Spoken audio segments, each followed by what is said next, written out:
Bem, a gente vai falar de um trabalho que saiu bem interessante nas maiores revistas de oftalmologia, acaba que tem diretamente relação com o neuro, né? Para vocês entenderem o que acontece, há uma incidência muito alta de crianças, né, que têm miopia, aumento da incidência de transtorno de ansiedade e depressão. Ou seja, para as coisas não ter nada a ver, né, a criança não enxergar bem faz aumentar a incidência de ansiedade e depressão, e eu vou explicar direitinho para vocês, né? Quando a criança é pequena, muitas vezes ela tem uma dificuldade de referir o que ela está sentindo. Então, por isso que a pediatria é uma área da medicina tão complexa, né? Porque muitas vezes a criança ela sente, ela tem sintomas, ela tem sinais, mas ela não verbaliza para a gente, né? E muitas vezes essa parte da visão é algo que, e a audição também acontece, né? É algo que dificulta a criança perceber o ambiente e aquilo causa uma série de transtornos. Muitas vezes transtornos escolares, muitas vezes quedas, né? Ela bater em ambientes, muitas vezes a criança acaba sofrendo bullying por esse comportamento, muitas vezes de tropeçar, de cair, tudo, né? E muitas vezes até dificuldade de aprendizado. E todos esses fatores somados, tudo indica que são que aumenta a incidência de transtorno de ansiedade e depressão nessas crianças com miopia, né? E por que é importante a gente falar esse tema aqui nesse canal? Eu sei que aqui no meu canal tem muito pessoas acima de 50, 60 anos de idade, né? Muitas dessas já são avós, né? Porque a maioria do meu público é feminino, né?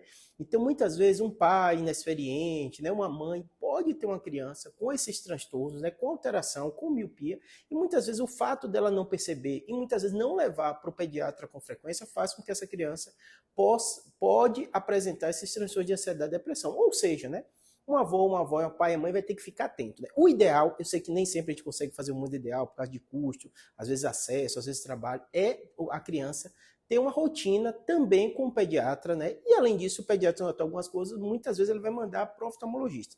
Se você puder ir no oftalmologista, né, sua criança, né, nota, período escolar, tudo isso vale a pena. Ele vai fazer uma série de testes de triagem para ver se a criança apresenta algum desses sinais. Lembrando, se o pai tem fator, né, usa óculos, tem miopia, tem uma série de coisas, ainda é um fator mais ainda relevante para você ficar atento a isso, né? Então, qual o resumo que a gente tem disso de miopia em criança e aumento de transtorno de ansiedade? É importante a triagem oftalmológica. Muitas vezes pode ser feita inicialmente pelo pediatra, mas na grande maioria das vezes vai ter um especialista que vai conseguir fazer um teste mais amplo, né?